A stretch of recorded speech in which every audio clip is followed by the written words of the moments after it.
أعوذ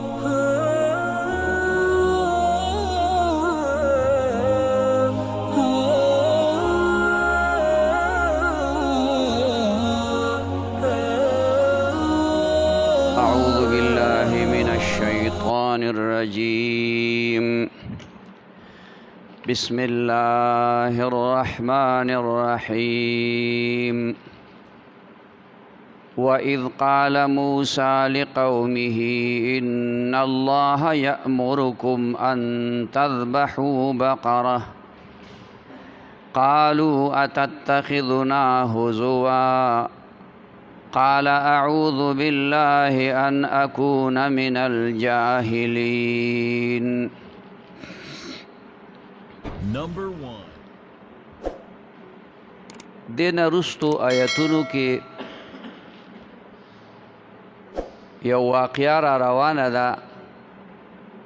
دا آیتونه د هغې سره متعلق دي، خو د قرآن طریقه دا ده چې داسې د قصو کتاب نه دی، دا د عبرت کتاب دی. نو په دې کې کله یو واقعه روانه وي، په هغې کې وړې وړې واقعهګانې نورې راځي، نو هغه مخکې وروستو ذکر شي. دلته هم دغسې غوندې خبره ده، او در حقیقت په دې کې د دغه بني اسرائیلو د ضد او د هغوی د هډدرمۍ او د هغوی د مخالفت خبره ده چې هغوی به د پیغمبر نه کومه خبره واورېدله او هغه به ورته څه حکم وکړو، نو د دوی به کوشش دا چې اول به د هغه نافرماني وکړه. دې آیت کې دا واقعه ذکر کوي چې په دې بني اسرائیلو کې یو مړی وشو، نو د هغې غل نه و معلوم، قاتل یې نه و معلوم چې دا چا مړ کړی دی. او دغه وخته پورې تورات نه و نازل شوی، په تورات کې دغه حکم لا نه و راغلی. نو الله پاک نه موسی علیه السلام سوال وکړو چې داسې مړی شوی دی، قاتل نه دی معلوم. مسله ډیره عجیبه ده. الله جل شانه ورته ووایي چې مړی خو همدغه خلکو کړی دی، خو دې ته دا واضح کول غواړي چې دا چا کړی. نو ته ورته دا ووایه چې یوه غوا حلاله کوي او د هغې څه حصه راوالئ او په دغه مړي پورې وجنګوئ، نو دا مړی به را ژوندی شي،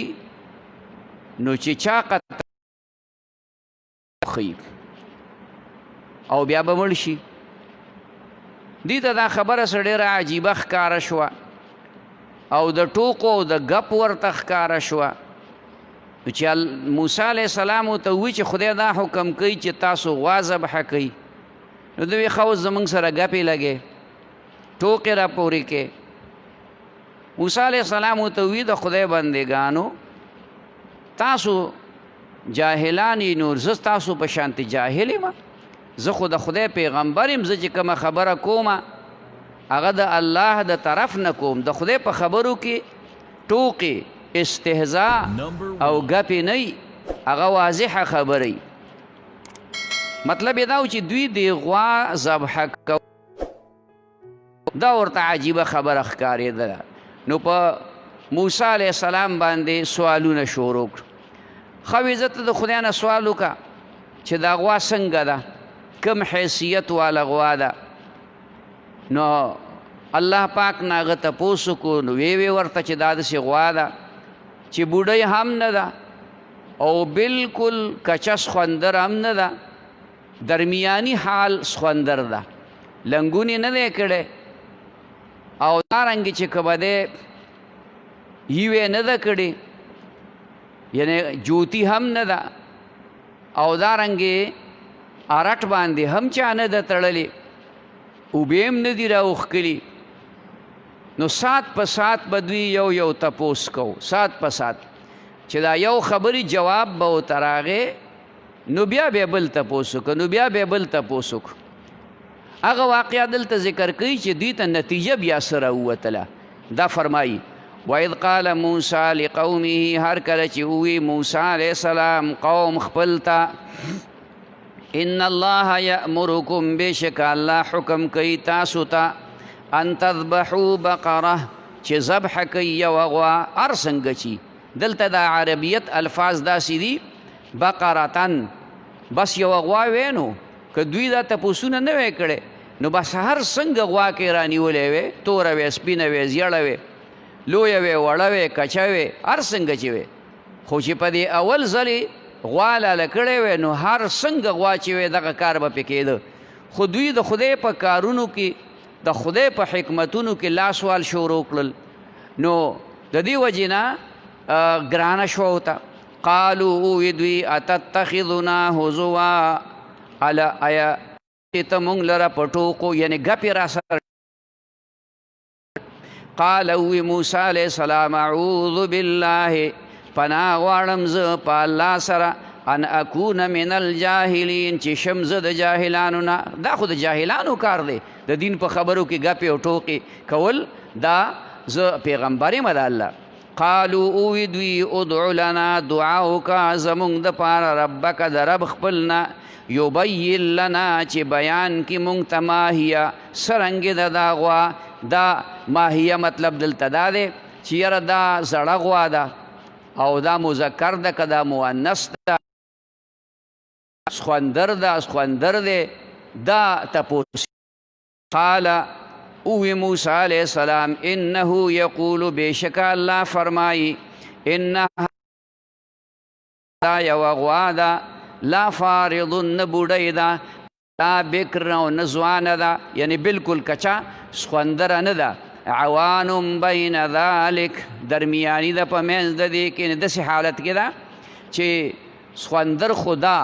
خو لنګونې نه دی کړی او دارنګې جوتي هم نه او نور فصلونه هم نه دي اوبه کړي پخوا خلکو ارټونه و په هغې باندې به یې غویې تړلی نو هغې او بلکې په دې غواګانو باندې به هم خلکو چې کوم دی یوې کولې فافعلو نو وکئ ما هغه کار تؤمرون چې حکم یې کولی شي تاسو ته دا ورته زیاتي خبره ورپسې وکړه چې غوا خو دغه رنګې ده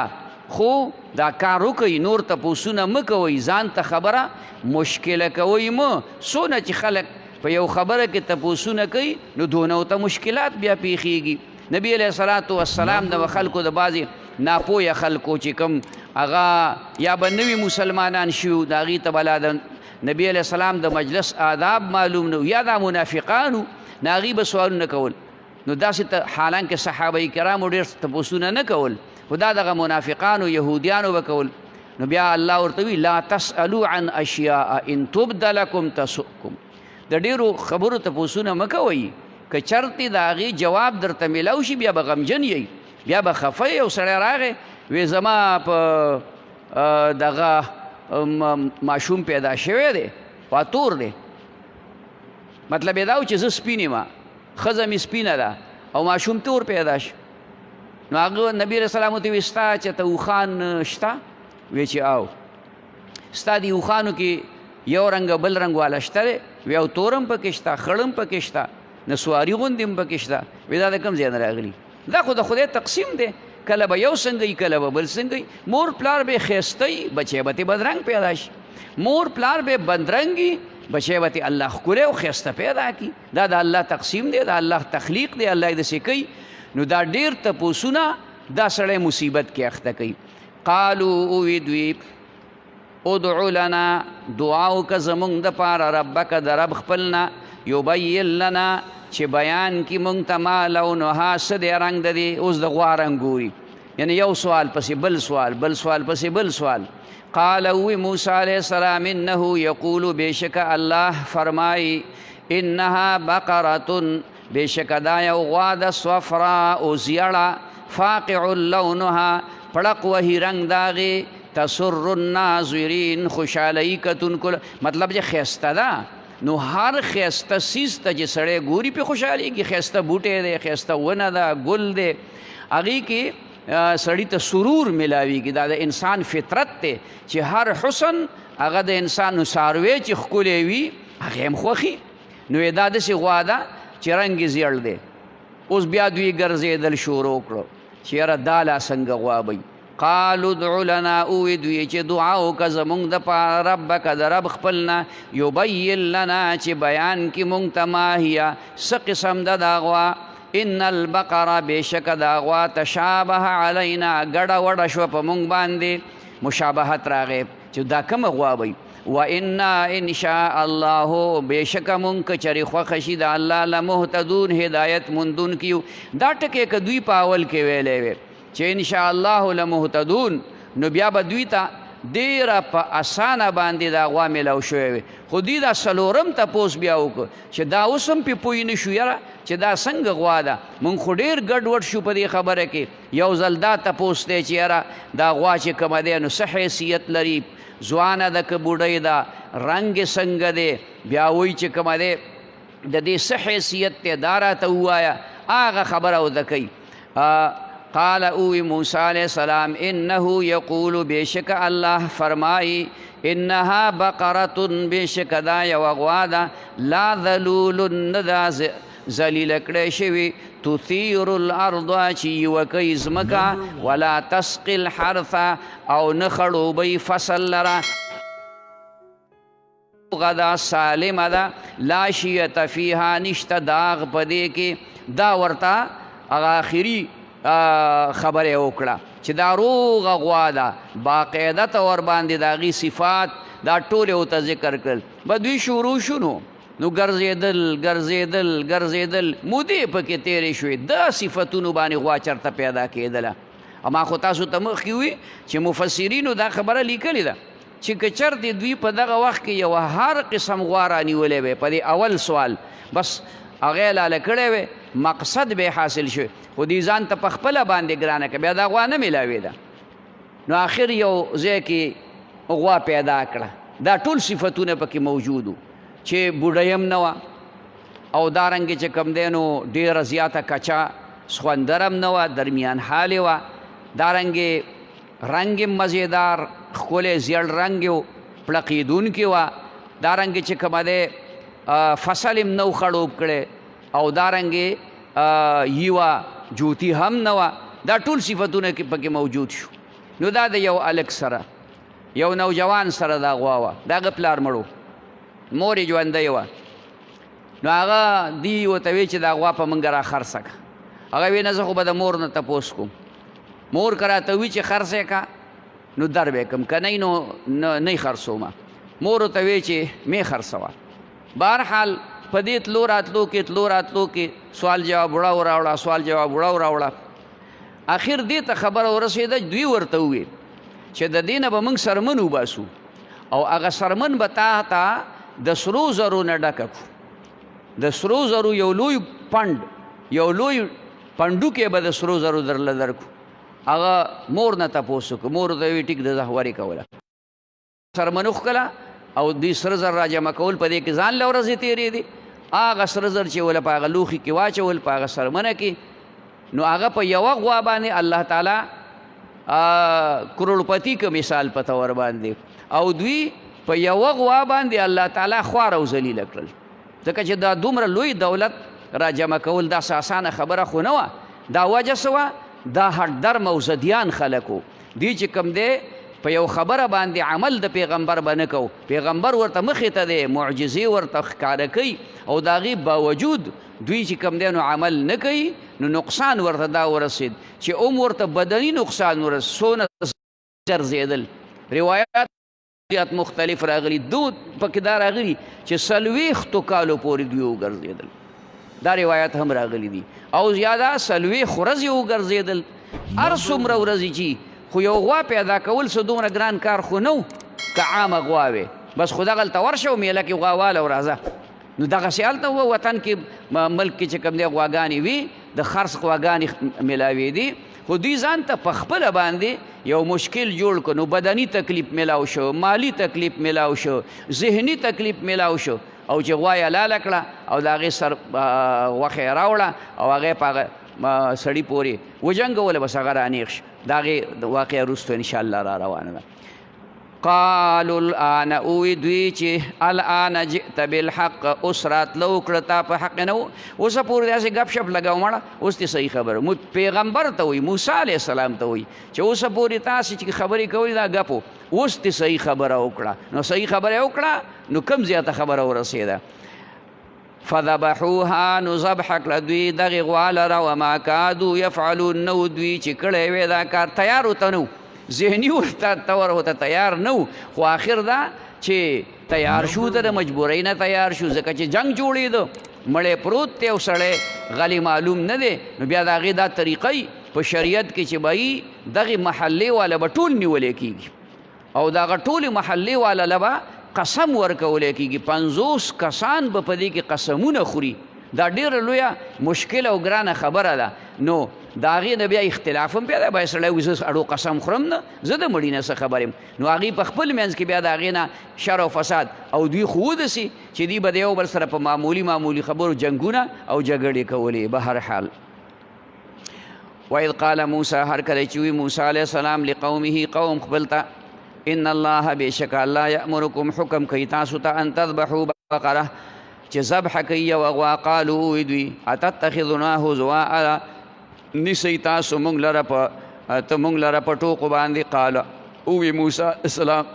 اعوذ بالله پناه غواړم زه په الله سره ان اکون من الجاهلین چې شم زه د جاهلانو نه قالو اووی دوی ادعو لنا دعا وکړه زموږ دپاره ربک د رب خپل نه یبین لنا چې بیان کړي موږ ته ما هي صد قسم د دا غوا قال اوی موسی علیه السلام انه یقول بېشک الله فرمایي انها بقرة بېشک دا یو غوا ده لا فارض نه زړه ده ولا بکر او نه ځوانه ده عوان بین ذلک برابر ده په منځ د دې کې ففعلوا اوکی ما هغه کار تؤمرون چې حکم کولی شي تاسو ته قالو اوی دوی ادعو لنا دعا وکړه زموږ دپاره ربک د رب خپل نه یبین لنا چې بیان کې موږ ته ما لونها څه دی رنګ د دې قال اوی موسی علیه السلام انه یقول بېشک الله فرمایي انها بقرة بېشک دا غوا د صفراء زیړه فاقع لونها پړق وهي رنګ د دې تسر الناظرین خوشحالۍ کتونکو لره قالو اوی دوی ادعو لنا دعا وکړه زموږ دپاره ربک د رب خپل نه یبین لنا چې بیان کړي موږ ته ما هي څه قسم ده دا غوا ان البقره تشابه علینا بېشکه دا غوا ګډه وډه شوه په موږ باندې و انا انشاء الله بېشکه مونږ کچري خوښه شي د الله تعالی لمهتدون هدایت موندون کیو قال اوی موسی علیه السلام انه یقول بېشک الله فرمای انها بقره بېشک دا یو غوا ده لا ذلول نه د ذلیله کړی شوي تثیر الارض چې یوه کوي ځمکې لره ولا تسقي الحرث او نه خړوبوي فصل لره مسلمة روغه ده سالمه ده لا شیة فیها نشته داغ په دې کې قالوا الآن اویدوی الآن جئت بالحق اس راتلو کلتا په حق باندې فذبحوها نو ذبح کړه دوی دغې غوا لره وما کادوا یفعلون نو دوی چې کړی وی دا کار صدق الله العظیم. Number 1. ربنا آتنا في الدنيا حسنة وفي الآخرة حسنة وقنا عذاب النار. اللهم أحسن عاقبتنا في الأمور كلها وأجرنا من خزي الدنيا وعذاب الآخرة. وصلى الله تعالى على خير خلقه محمد وعلى آله وأصحابه أجمعين آمين يا رب.